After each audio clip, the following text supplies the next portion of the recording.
Hello and welcome to our final week 5 of November. Just to kind of give a little recap, week 1, we figured out what our emotional home is and said no to talking to ourselves poorly. Week 2, we moved into spontaneity and just like disrupting and blowing up your normal routine. Week 3, we said no to the invisible load. Week 4, we said no to overthinking and perfectionism. And drum roll, week 5, we are saying no to adulting. Now, hear me out. I know we all have to be adults, but we are going to incorporate more play into this week. So, no to adulting, and yes to more play.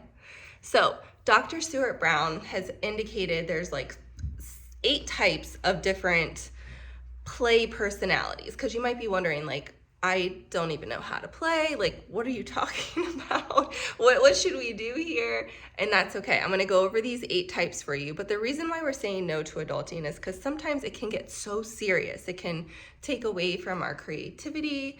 It can add more stress onto our lives.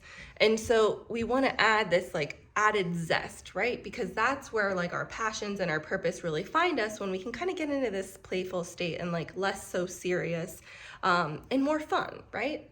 So let's go over Dr. Brown's 8 types. 1, there is the collector.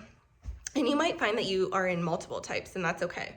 So the collector, something that they do for fun is like they collect things. Like I love collecting coffee cups. I have so many coffee cups, I need to stop collecting them, but it brings me a lot of joy, and I like drinking out of them, and they're playful, and I pick different ones based on, how I'm feeling for the day. There is also the competitor. So maybe you like playing games, like grab your kids, grab your friends, whatever.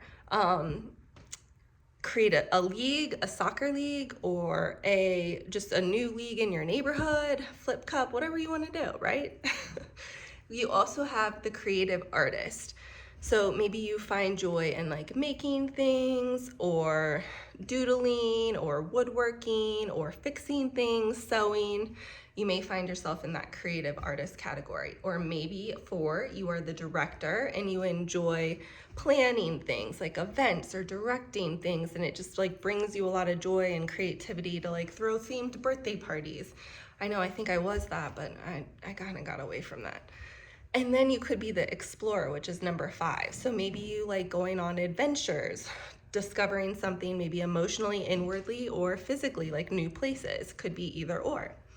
Perhaps I have a couple friends that fall into this category. You are the joker, where you enjoy being foolish or silly, and you like cracking jokes. You maybe like do improv, or like seeing like your friends laugh or your family laugh.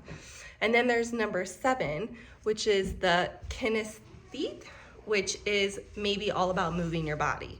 Like you like to play like when you're practicing yoga, or you take a fun dance class. I feel like I'm kind of moving into this one because like dance has just been really calling me lately. And then last but not least, there is the storyteller. So you might be either listening to stories, creating your own stories, maybe you're writing things in a journal. So these are just different categories of play, because oftentimes we're like, what, play with our kids? Like, what do we do, right? So hopefully this kind of gives you at least a starting point to identify what your personality is fitting at this time, so that you can say no to adulting and more to play.